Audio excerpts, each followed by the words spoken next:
আজকে আমি চলে এসেছি আমাদের আম বাগানে। আম বাগানে অনেকই আম হয়েছে। এই দেখুন একটা আমের টক খাওয়া কিন্তু অনেকই ভালো, কারণ গরমে যদি আপনি আমের টক খান তাহলে আপনার শরীর স্বাস্থ্য ভালো থাকে। এর জন্য আমি বলছি আপনারা টক খান। আমি মামুনিকে আম দিই অনেক সুন্দর করে। মামুনি একটুখানি আমার জন্য আম টক রান্না করে দেয়। আর দাদান তো অনেকই ভালো খায় আম, এর জন্য প্রতিদিন আম রান্না করা হয়, কারণ দাদান অনেক ভালো খায় আমের টক, এর জন্য প্রতিদিন রান্না করা হয়। ওই পাশে আর একটা আমের বাগান আছে, ওইখানটা দেখা যাচ্ছে, ওই যে ওই পাশে।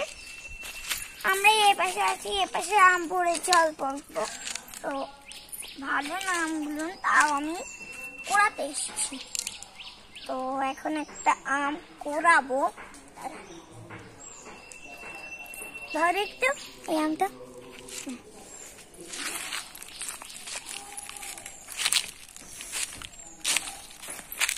একটা আম পেয়েছি, পিছনে একটা আম আছে আমাদের পিছনে, একটা ছোট একটা আম পেয়েছি না।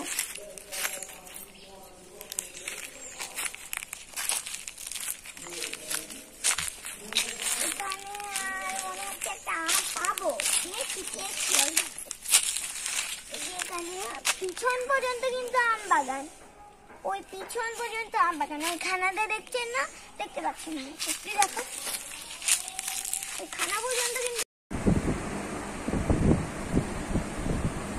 এখন আমরা চলে এসেছি বাড়ি। তো এখন অনেকই আম নিয়ে এসেছি। এই যে দেখুন দেখুন ভালো, এই যে একটা আম তুলেও দেখাচ্ছি। এখন মামুনিকে দিব, মামুনি আবার আমের টক রান্না করবে। তো আজকের মতন এইটুকুই ছিল।